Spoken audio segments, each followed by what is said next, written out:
Romanos capítulo 8, y antes de leer los versículos 12 y 13, vamos a tener una vez más un tiempo de oración. Reconocemos la necesidad de la obra del Espíritu en nosotros para poder exponer su palabra en esta mañana y para que el Espíritu obre en todos ustedes que están mirando en sus hogares, que a pesar del medio no haya impedimento alguno para que la palabra de Dios llegue a sus corazones en el día de hoy.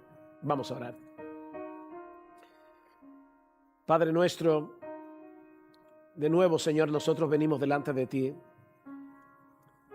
Oh Padre, ciertamente nos identificamos con las palabras del salmista cuando decía que como el ciervo brama por las corrientes de las aguas, así clama por ti, oh Dios, el alma nuestra. Oh, cuánto anhelamos, Señor, volver a congregarnos como iglesia, como pueblo tuyo. Cuánto nos duele ver estos asientos vacíos, pero al mismo tiempo, Señor, cuán agradecidos estamos de ti, de que tú no nos has dejado solos, de que aunque esta pandemia nos tomó a nosotros por sorpresa, no te tomó por sorpresa a ti, Señor. Y tú le darás a tu pueblo la gracia que necesitamos para poder atravesar a través de este tiempo tan inusual, de este periodo de prueba. Oh Padre, y pronto, Señor, pronto, cuánto anhelamos que sea pronto, que podamos reunirnos como iglesia, como pueblo tuyo, para adorarte juntos a ti, elevar juntos nuestras voces. Oh bendito Rey, danos la alegría, danos el gozo, Señor, de poder congregarnos otra vez. Pero mientras tanto, Padre, usa estos medios para bendecir tu palabra, Señor. Quizás hay algunos que nos están mirando que todavía están muertos en sus delitos y pecados. Oh Dios, dale vida en esta mañana. Y al mismo tiempo, Padre, ayuda a los creyentes que están luchando, que estamos luchando con la ansiedad, con el temor, que estamos vulnerables. Ayúdanos a seguir peleando la buena batalla de la fe, con los ojos puestos en Jesús, porque te lo suplicamos en su nombre. Amén y amén. Romanos capítulo 8, versículos 12 al 13. Así que, hermanos, somos deudores, no a la carne para vivir conforme a la carne, porque si vivís conforme a la carne, habréis de morir, mas si por el Espíritu hacéis morir las obras de la carne, viviréis. Todo cristiano verdadero anhela luchar eficazmente contra el pecado que todavía mora en nosotros, como hemos visto ya en el estudio de esta carta, sobre todo al considerar los capítulos 6 y 7 y lo que va del capítulo 8. Todos aquellos que han sido justificados, todos los que han sido declarados justos en el tribunal de Dios, solo por gracia, solo por Cristo y solo por medio de la fe, también han sido santificados. Todo creyente verdadero ha sido libertado del dominio del pecado y está siendo progresivamente transformado conforme a la imagen de Jesús. Pero lo cierto es que eso genera en nosotros un conflicto constante, porque quisiéramos batallar menos contra el pecado y tener más victoria. Quisiéramos batallar menos y quisiéramos tener más victoria en la lucha, sobre todo en días como estos, cuando podemos estar más vulnerables a ciertas tentaciones. Hay hermanos que han perdido sus trabajos. Tal vez están luchando con el temor, con la ansiedad, otros con el hastío de estar encerrados en casa y no tener la menor idea de cuándo terminará todo esto. Y me imagino a algunos en su casa pensando: pastor, lo que yo necesito en esta mañana es saber cómo luchar eficazmente esta guerra que se está librando en mi corazón. ¿Cómo yo puedo pelear apropiadamente, eficazmente? Mira, mi hermano, yo te entiendo porque es mi lucha también. Sin embargo, es necesario considerar el cómo, o mejor dicho, es necesario que antes de considerar el cómo podamos seguir profundizando en el qué.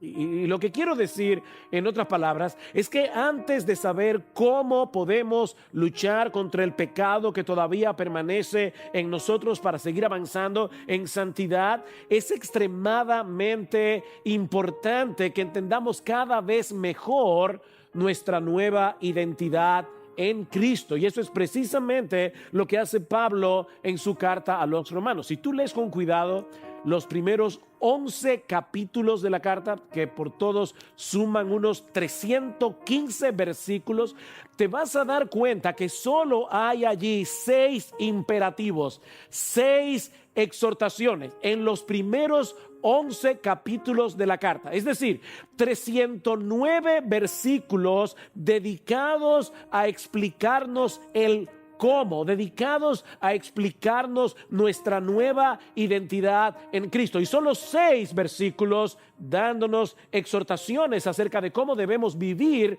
nuestra nueva vida en Cristo. Pablo sabía que el árbol de la obediencia solo puede crecer apropiadamente en el terreno de la gracia de Dios en Cristo. Yo voy a repetir eso otra vez. El árbol de la obediencia solo puede crecer apropiadamente cuando está enraizado en el terreno de la gracia de Dios en Cristo. De lo contrario, corremos el peligro de caer en la trampa del legalismo en nuestro deseo genuino de querer crecer en santidad. Lo que Dios ha hecho por nosotros de pura gracia es lo que hace posible nuestro crecimiento en gracia. Su obrar viene primero, nuestro obrar viene después. Es por eso que a partir del capítulo 12 de la carta a los Romanos, luego de haber explicado el evangelio con todo lujo de detalles, encontramos tantas exhortaciones a vivir a la altura de lo que somos como cristianos. Para que tengan una idea, yo les acabo de decir que en los primeros 11 capítulos de la carta solo hay 6 exhortaciones. En el capítulo 2 ya hay 20 exhortaciones, 20 imperativos, y así en el resto de la carta. Mis hermanos, ¿qué nos está diciendo Pablo aquí? Que debemos conocer primero nuestra nueva identidad en Cristo para que luego podamos vivir en consecuencia.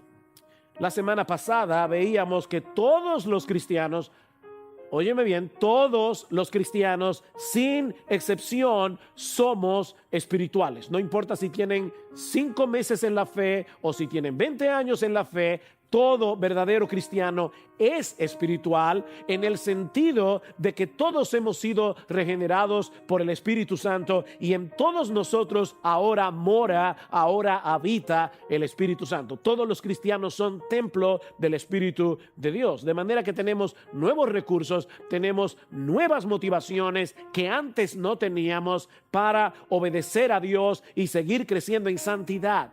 No por una motivación legalista, sino por una motivación evangélica. Y eso es precisamente lo que vamos a considerar en esta mañana al estudiar los versículos 12 y 13. Mi plan original era llegar hasta el versículo 17 en la mañana de hoy, pero a medida que avanzaba en la preparación de este mensaje, vino a ser evidente que iba a tener que concentrarme únicamente en estos 2 versículos, de los cuales aprendemos 2 cosas. Podemos derivar 2 enseñanzas. La primera es que los cristianos debemos ser coherentes con la obra que ya Dios hizo a nuestro favor en Cristo. Los cristianos debemos ser coherentes. Nota una vez más cómo comienza el versículo 12. Así que, hermanos, somos deudores, no a la carne para vivir conforme a la carne, porque si vivís conforme a la carne habréis de morir. Aunque en este texto no hay una exhortación explícita, lo que Pablo nos está diciendo aquí es que debemos ser coherentes con la obra que ya Dios hizo a nuestro favor si somos cristianos, a través de la persona y la obra de Cristo. De ahí el así que con que Pablo introduce esta declaración. Y es como si Pablo nos estuviera diciendo, ya que no hay ninguna condenación para aquellos que están en Cristo Jesús, ya que el Espíritu Santo nos libertó de la esclavitud del pecado, ya que Él habita en nosotros para hacer posible nuestra obediencia a Dios, ya que ahora disfrutamos de la vida y de la paz de Dios, y ya que al final de los tiempos tiempos, el Dios Trino resucitará nuestros cuerpos mortales para vivir eternamente en cuerpo y alma en la presencia de Dios. Por todo eso, ustedes no tienen deuda alguna con el pecado para vivir como antes vivían cuando estaban en la carne. Nuestra obligación no es con no es con la carne, es con el Espíritu. Esa es básicamente la idea. Así que ustedes no tienen una deuda con la carne, ustedes tienen una obligación con el Espíritu. Y no olviden que Pablo se refiere a la carne aquí, no a la piel que recubre nuestros huesos y nuestros músculos. Pablo está hablando aquí de ese principio pecaminoso que domina a los incrédulos y que aún reside en el cristiano como un enemigo permanente que pone resistencia a nuestra obediencia a Dios. Los cristianos no somos carnales, como hemos visto ya, porque ahora el pecado ya dejó de ser nuestro rey, pero mis hermanos, todavía hay carnalidad en nosotros, una carnalidad con la que tenemos que luchar día tras día. El pecado todavía permanece en nosotros, y no como un volcán desactivado. No. Es como un enemigo que se introduce sigilosamente, astutamente en nuestros deseos y ambiciones con el propósito de llevarnos de nuevo al terreno de la obediencia. Mis hermanos, el pecado es muy astuto como para revelar de entrada sus verdaderas intenciones. Él no nos hace ver que su meta es destruirnos, apartándonos de Dios, que es la fuente de todo bien y de toda bendición. No, el pecado se presenta como alguien que quiere ayudarnos a tener una vida más divertida, una vida más emocionante. Alguien me recomendó recientemente un libro escrito por Jared Wilson con un título sumamente sugestivo. Se titula El Evangelio según Satanás. 8 mentiras acerca de Dios que suenan como si fuera la verdad. Ese es el evangelio de Satanás. Mis hermanos, el diablo tiene su evangelio, que no es otra cosa que una distorsión del verdadero evangelio. No olvides que dice en 2 Corintios capítulo 11 que el diablo se disfraza como un ángel de luz. Pensemos por un momento en un creyente que está siendo tentado a cometer adulterio. Si pudiéramos hacer una lista de los beneficios de engañar a nuestras esposas, según la lógica del diablo, los beneficios del evangelio diabólico. Recuerden que la palabra evangelio es una buena noticia. Bueno, ¿cuál es la buena noticia? La buena noticia, entre comillas, que el diablo le presenta a un creyente para cometer adulterio, según la lógica retorcida de Satanás. Bueno, dice este autor, vivir la emoción de un nuevo romance, conseguir la satisfacción que mi esposa no está dispuesta a concederme o que ya no está interesada en darme, encontrar a alguien que me escuche y que de verdad me entienda, librarme del estrés y del aburrimiento, volver a sentirme atractivo y deseado, sentirme amado. Tal vez esta persona no se arroje de inmediato en los brazos de otra mujer, pero comienza a considerar la posibilidad de un romance, comienza a disfrutar el flirteo. Todavía él no se cree capaz de desobedecer a Dios, él no se cree capaz de romper sus votos matrimoniales, pero poco a poco se va enredando en esta relación hasta que un día se encuentra ya inmerso en una relación adúltera. Y mis hermanos, ningún cristiano es inmune de caer en este pecado o en cualquier otro. Mira el ejemplo de David. A menos que se aplique cada día la lógica del evangelio para contrarrestar la irracionalidad retorcida del pecado, que muchas veces nos parece más lógica que la lógica de Dios. Y eso es precisamente lo que Pablo nos está llevando a hacer en este pasaje. Él nos está ayudando a pensar correctamente, haciéndonos ver que nosotros somos deudores, pero no a la carne, para vivir conforme a la carne. No tenemos ninguna deuda con el pecado que todavía mora en nosotros. No tenemos una sola razón para hacerle caso. Mi hermano, recuerda lo que el pecado produjo en ti cuando todavía estabas bajo su control y cómo te hubiera destruido si Dios no hubiera intervenido rescatándote de esa esclavitud. Alguien ha dicho que el pecado está tratando de destruirte desde el día que naciste. El pecado está tratando de destruirte desde el día que naciste. La pregunta es, ¿por qué te vas a unir con las fuerzas del enemigo y pagarle para tu propia destrucción? Eso es lo que Pablo está diciendo. ¿Cómo le vas a pagar al pecado para que siga armándose contra ti y destruirte, cediéndote a los impulsos pecaminosos de tu carne? Si alguna deuda de gratitud tenemos es con el Dios Trino, que nos atrajo con cuerdas de amor a la cruz del Calvario. Ese Dios que nos unió en Cristo para que su justicia fuera su justicia. Ese Dios que envió la morada del Espíritu, nos hizo morada del Espíritu para que el pecado no pueda dominarnos a su antojo nunca más. Eso es básicamente lo que Pablo está diciendo. Aquí es el mismo razonamiento que encontramos en el capítulo 6 de Romanos, que estudiamos hace varias semanas atrás. Pablo les dice a los romanos: ¿recuerdan cuando ustedes eran esclavos del pecado? ¿Ustedes recuerdan eso?, pregunta Pablo. ¿Qué fruto teníais de aquellas cosas de las cuales ahora os avergonzáis?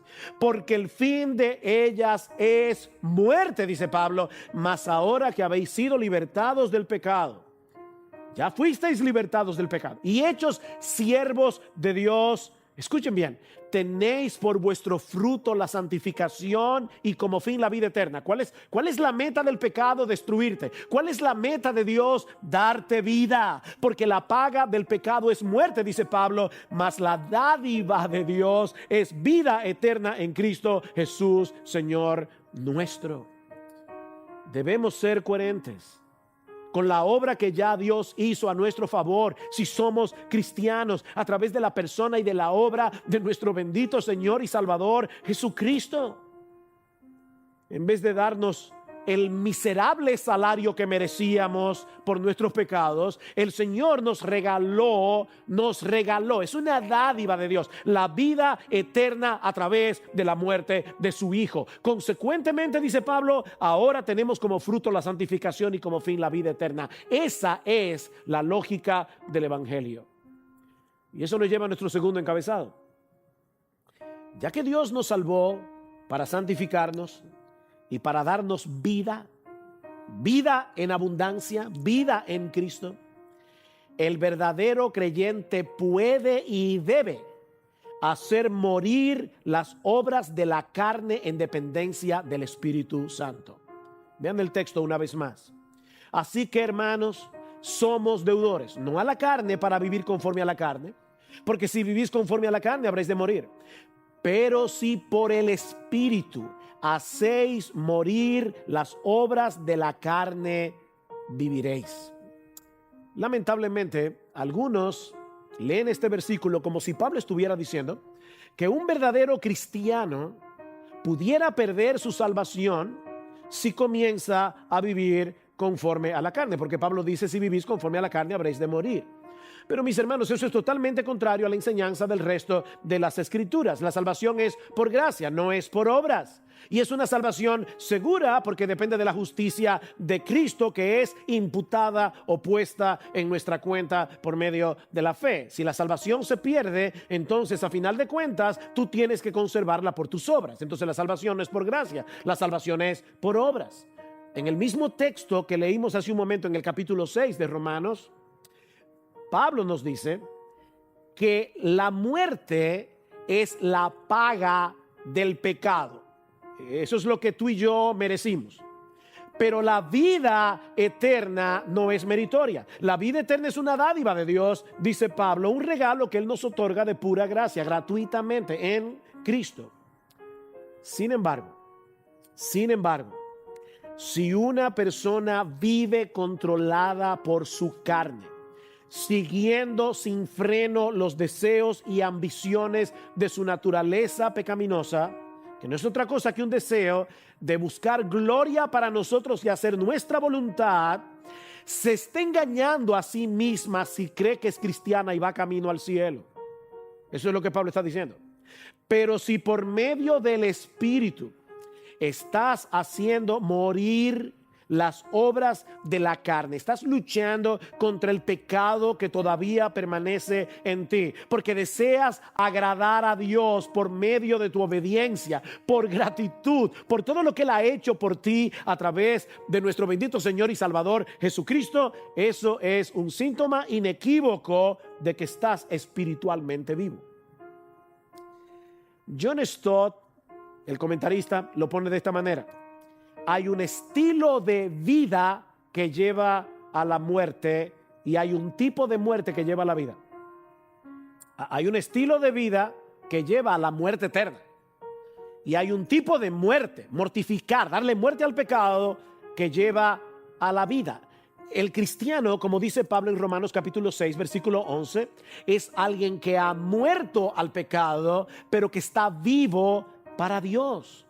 De manera que el cristiano se distingue del no cristiano en su práctica constante de darle muerte al pecado que todavía mora en él. Esto no es algo de un momento, es una lucha diaria que no terminará sino hasta el momento de la muerte. Como decía el puritano John Owen, vamos a librarnos de este cuerpo de muerte a través de la muerte del cuerpo.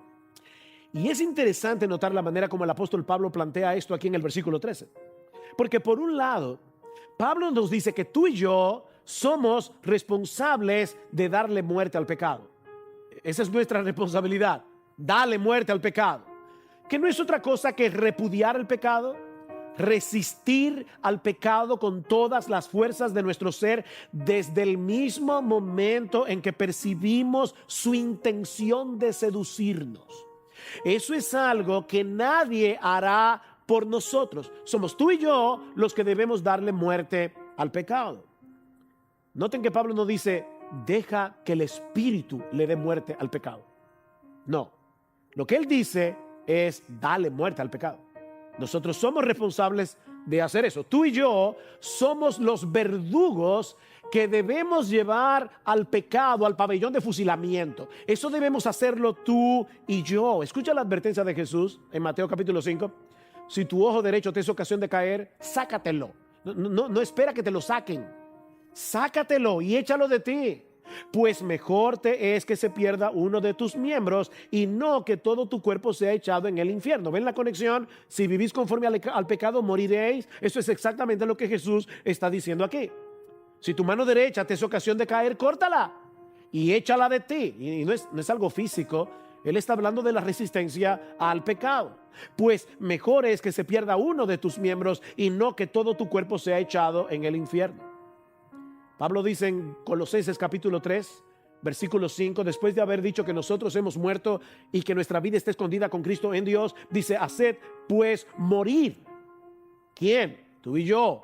Haced morir lo terrenal en vosotros: fornicación, impureza, pasiones desordenadas, malos deseos y avaricia, que es idolatría. Pablo va a decir más adelante en el capítulo 13 de Romanos, el texto que llevó a Agustín de Hipona a la conversión, que debemos vestirnos del Señor Jesucristo y no satisfacer los deseos de la carne.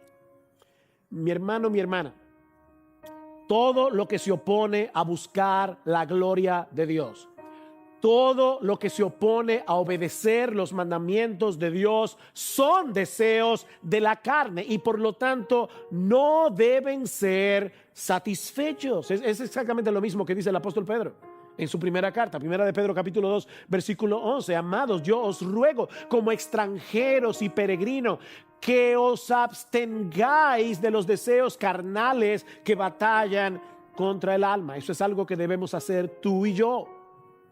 Sin embargo, Pablo reconoce al mismo tiempo que eso es imposible de hacer para nosotros si no es en dependencia del Espíritu Santo.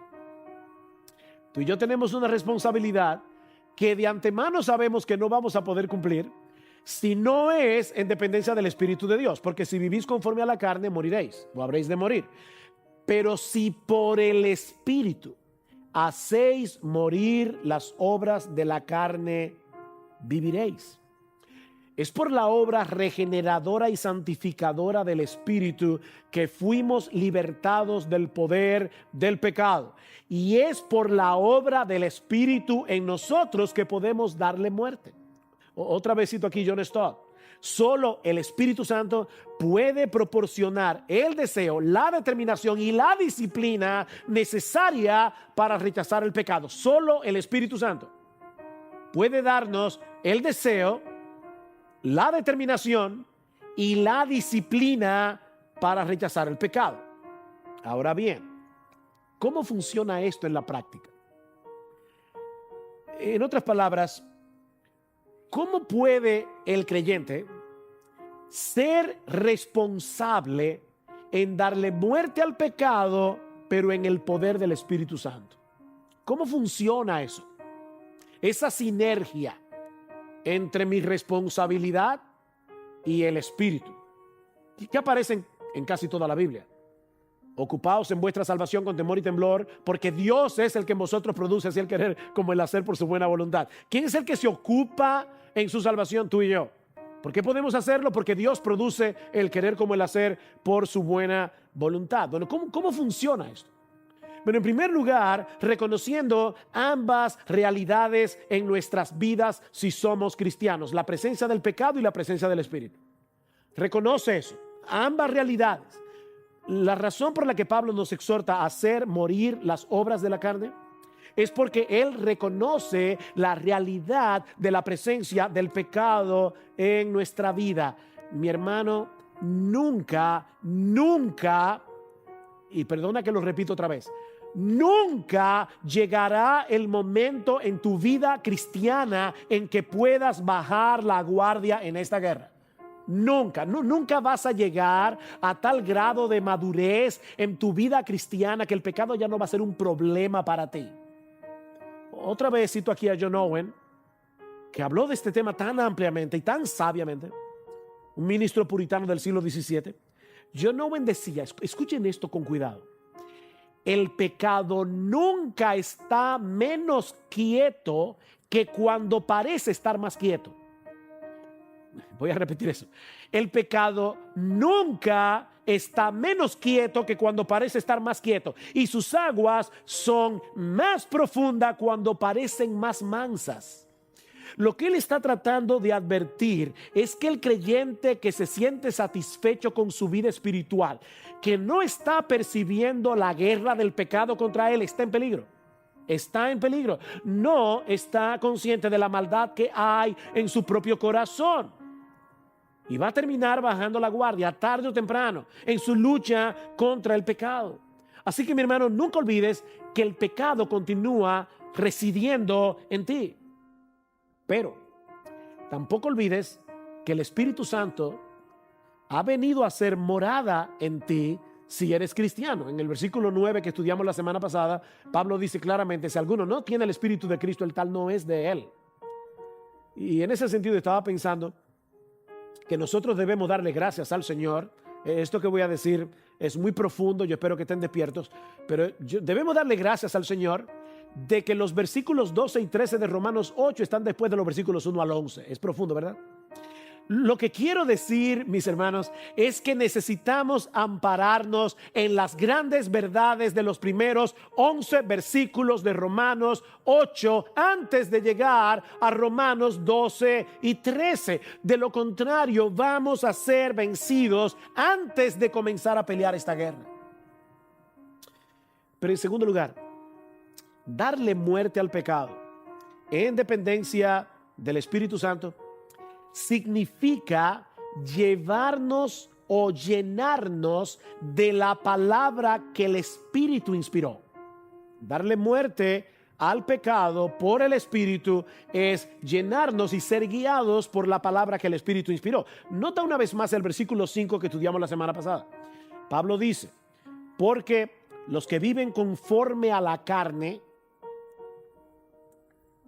ponen la mente en las cosas de la carne, pero los que viven conforme al Espíritu, debemos suplir ahí, ponen la mente, fijan su mente en las cosas del Espíritu. La pregunta es, ¿y qué son esas cosas del Espíritu a las que Pablo se refiere aquí? Bueno, por el contexto y por otros pasajes de las Escrituras, Pablo está hablando de la obra de salvación que él está describiendo en este mismo capítulo. En ese sentido, Pablo usa esa misma expresión en el capítulo 2 de 1 Corintios, hablando del plan de salvación que se revela en el Evangelio. Y yo lamento que muchos entienden este texto como si Pablo estuviera hablando del cielo. No, yo creo que Pablo está hablando de la revelación de Dios. Pablo dice, citando Isaías capítulo 64, versículo 4, cosas que ojo no vio. Ahí está la palabra cosas otra vez. Cosas que ojo no vio, ni oído oyó, ni han subido en corazón de hombre, son las que Dios ha preparado en el plan de redención para los que le aman.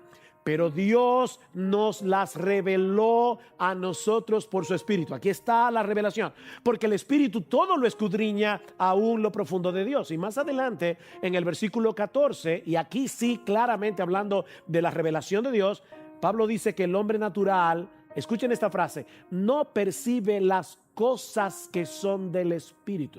¿Ven ahí la frase? Ponen la mente en las cosas del Espíritu. Bueno, Pablo dice, el hombre natural no percibe las cosas que son del Espíritu, porque para él son locura y no las puede entender porque se han de discernir espiritualmente. Pero cuando Pablo dice pon tu mente en las cosas del Espíritu, lo que Pablo nos está diciendo es: recuerda constantemente lo que Dios te ha revelado en su palabra acerca de la salvación en Cristo. Recuerda constantemente las bendiciones que Él te ha dado de pura gracia para que puedas matar ese pecado que procura impedirte disfrutar de esas bendiciones. ¿Ves el punto? Perdón. ¿Tú recuerdas la armadura del creyente que Pablo describe en Efesios capítulo 6? Hay una sola pieza en toda esa armadura que es ofensiva. ¿Cuál es? La espada.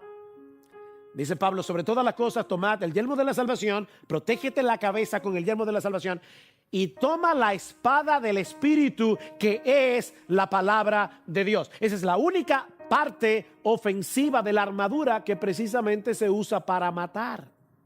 ¿Para matar el qué? Tu pecado. Para matar tu pecado.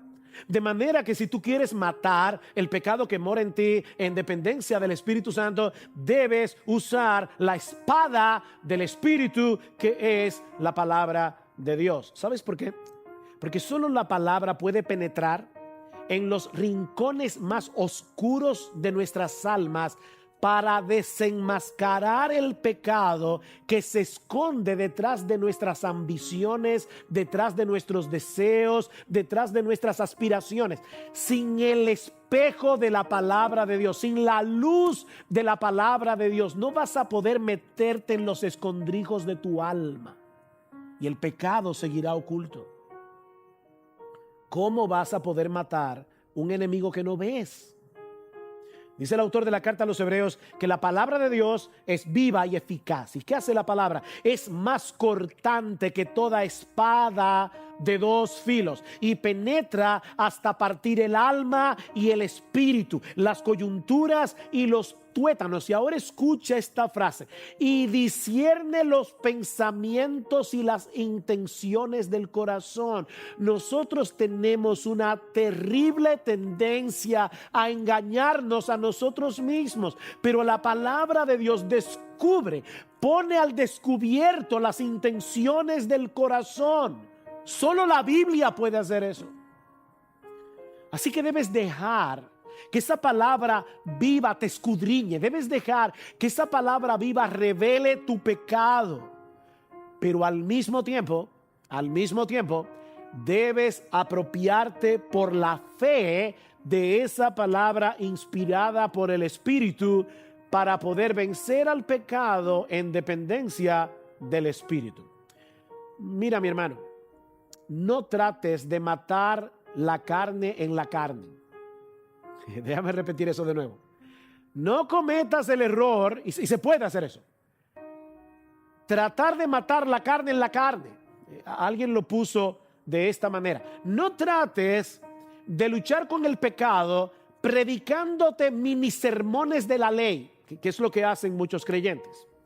si hago esto Dios me va a castigar. Es un mini sermón de la ley. O al final voy a sentirme avergonzado. O eso va contra mis principios cristianos.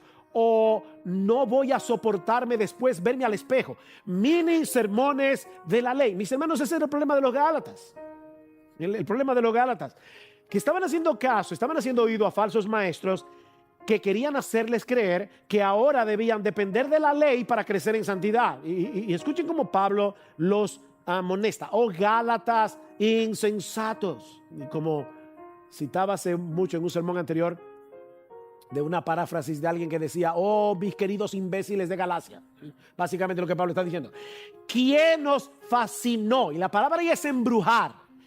¿Quién nos embrujó para no obedecer a la verdad? A vosotros, ante cuyos ojos Jesucristo ya fue presentado claramente entre vosotros como crucificado. ¿Ven el Evangelio? ¿Ven el Evangelio otra vez? Que nos fue revelado por medio de los apóstoles en la Biblia. Esto solo quiero saber de vosotros. ¿Recibisteis el Espíritu por las obras de la ley o por el oír con fe? Tan necios sois que, habiendo comenzado por el Espíritu, ahora vais a acabar por la carne. ¿Y qué significa eso? Bueno, acabar por la carne en este contexto es volver a depender de la ley para ser santificado. Todo aquel que pretende alcanzar el favor de Dios a través de su propio esfuerzo por obedecer la ley se está conduciendo según la carne. Eso es lo que Pablo está diciendo aquí. Y ahora escuchen el versículo 5. ¿Tantas cosas habéis padecido en vano, si es que realmente fue en vano? Aquel pues que os suministra, noten que no dice suministró, es presente. Aquel que os suministra el Espíritu y hace maravillas entre vosotros, ¿lo hace por las obras de la ley o por el oír con fe? Bueno, la respuesta que Pablo espera de sus lectores es muy obvia. Dios nos suministra el Espíritu. Dios hace maravillas entre nosotros, no por las obras de la ley, sino por el oír con fe. Así que no se trata únicamente de leer la Biblia, se trata de apropiarte de ella por la fe. El diablo se vale de la mentira para llevarnos al pecado, pero Dios nos ha provisto de la verdad de su palabra para que podamos exponer la mentira del pecado y darle muerte. Esa es la espada del Espíritu. Seguramente muchos creyentes estamos luchando con el temor, con la desesperanza en estos días. ¿Qué pasa si me quedo sin trabajo? ¿Qué pasa si uno de los míos se enferma del COVID? ¿Qué pasa si esta cuarentena se prolonga y yo acabe perdiendo la paciencia y comportándome de una manera que maltrate a mi familia y que sea de un mal testimonio para el Evangelio? Son temores que vienen a nuestras almas en momentos como estos. Bueno, mi hermano, lo que te estoy diciendo es: aférrate a la palabra de Dios. Aférrate a lo que Dios nos ha revelado en su palabra. Créelo por fe. Créelo. Sabemos por la Escritura que nuestro Dios es bueno, que para siempre es su misericordia. Sabemos que Él es soberano, que Él está en control. Sabemos que todas las cosas obran para bien. Todas las cosas obran para bien para aquellos que han sido llamados conforme a un propósito muy particular, y es conformándose a la imagen de su Hijo. Y Él usa las pruebas, Él usa las aflicciones para hacer eso. Mira, si en medio de esta cuarentena nos sentimos exhaustos, física, emocional, espiritualmente, eso no elimina la realidad de lo que nosotros sabemos de las Escrituras. Nosotros sabemos que las misericordias del Señor jamás terminan. Eso no depende de cómo tú te sientas. Eso depende de la fidelidad de Dios. Las misericordias del Señor jamás terminan, pues nunca fallan sus bondades. Nuevas son cada mañana. No importa cuánto dure esta cuarentena, no importa cuánto dure esta pandemia, las misericordias del Señor seguirán renovándose cada mañana, porque grande es su fidelidad. Nosotros sabemos que si bien somos débiles, nos cansamos, perdemos a veces el deseo de levantarnos por la mañana, nuestro Dios no desfallece ni se fatiga con cansancio. Él da esfuerzo al cansado. Él multiplica las fuerzas del que no tiene ninguna. Si ahora yo te pregunto, ¿tú crees eso? ¿Tú crees eso? Porque es por medio de la fe en lo que Dios nos ha dicho en su palabra que el Espíritu Santo obra en nosotros. El Espíritu Santo no anula tu capacidad de razonar. ¿Ves? Él no te santifica sin tomarte a ti en cuenta. Él lo hace a través de ti.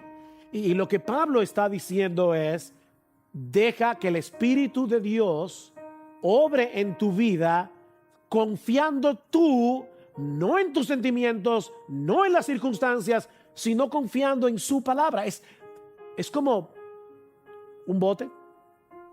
La labor tuya y mía es, por la fe, levanta las velas y deja que el viento sople. Pero eres tú que tienes que levantar la vela confiando en el Señor. Eres tú que tienes que traer a tu mente las promesas de Dios. Eres tú quien tienes que predicarte mini sermones, pero no de la ley, sino del Evangelio. Predícate mini sermones de la palabra de Dios. Tal vez estás luchando contra un pecado que te parece tan atractivo que tu lucha se ha vuelto agónica y has perdido toda esperanza de tener victoria. Yo sé que yo me entregué, yo no puedo con ese pecado. Óyeme, yo no estoy hablando aquí de ser tentado, yo estoy hablando de caer, porque tentados vamos a ser hasta que nos muramos. Hay pecados que desaparecen de nuestras vidas en el momento de la conversión. Hay pecados con los que vamos a luchar hasta el día que cerremos nuestros ojos en esta tierra. Bueno, ¿tú has perdido toda esperanza en vencer ese pecado?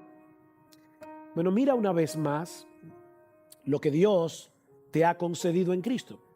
Alimenta tu corazón de gratitud al ver en su palabra lo que Él ha hecho, hace y hará a favor de su pueblo gratuitamente por gracia. Y sobre todas las cosas vuelve a mirar en su palabra la gloria y hermosura, el valor supremo de nuestro gran Dios y Salvador Jesucristo, porque es contemplando el brillo de su gloria que somos transformados de gloria en gloria en la misma imagen como por el Espíritu del Señor. El Espíritu nos transforma, nos ayuda a lidiar con el pecado que nos hace muy diferentes a Jesús a través de su palabra.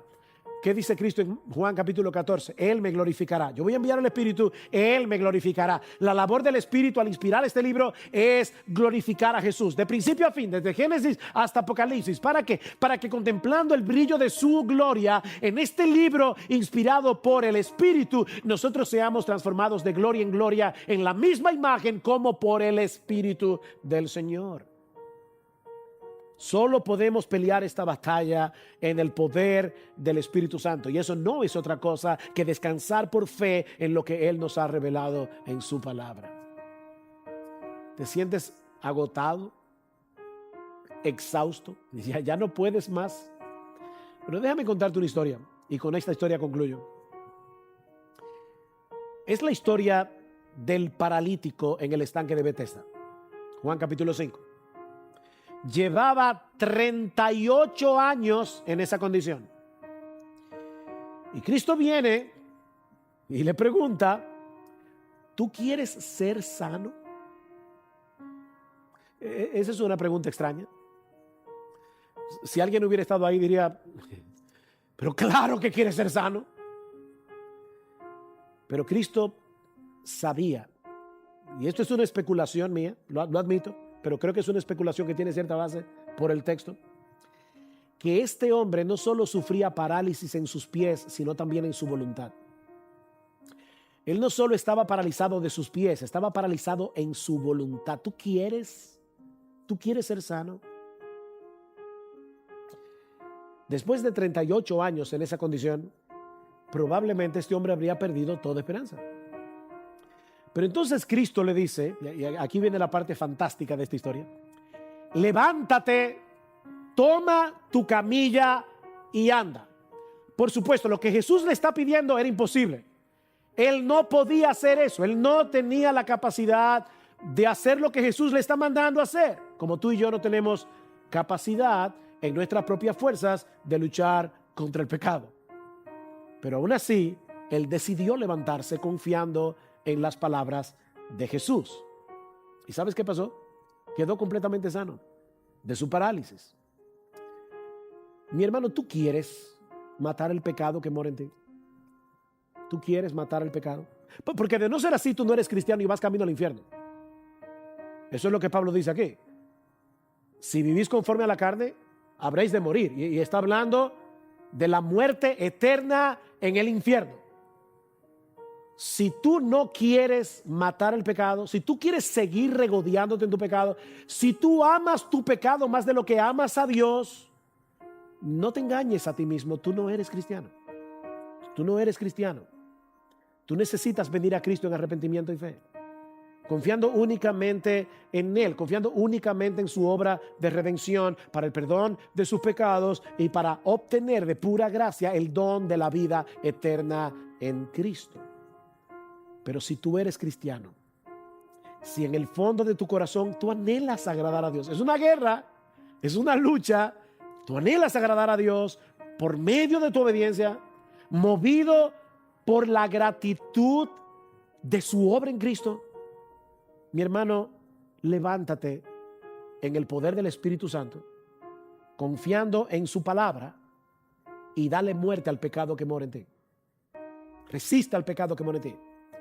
Y cuando seas vencido por alguna tentación, porque vas a ser vencido, vuelve al trono de la gracia y arrepiéntete de haber ofendido a tu Señor. No es que perdiste la salvación y ahora la estás ganando de nuevo. No, tú eres el hijo que ha ofendido a su padre y vienes a Él a renovar tu relación de amor con Él. Vuelve al trono de la gracia. Arrepiéntete de haber ofendido a tu Señor, confiando en que si confesamos nuestros pecados, Él es fiel y justo para perdonar nuestros pecados y limpiarnos de toda maldad. Y vuelve al campo de batalla para seguir peleando, sabiendo que estamos del lado del vencedor y que algún día esta guerra terminará para siempre cuando estemos en la bendita presencia de nuestro Dios, contemplando y deleitándonos en su gloria por los siglos de los siglos. Toma de nuevo la espada del Espíritu, que es la palabra de Dios. Vuelve al campo de batalla y sigue peleando. Sigue peleando día tras día. Y ahora concluyo con una de las bendiciones más hermosas, de las doxologías más hermosas que encontramos en la Escritura. Judas capítulo, el único capítulo que tiene los versículos 24 y 25. Y aquel que es poderoso para guardaros sin caída y presentaros sin mancha delante de su gloria con gran alegría.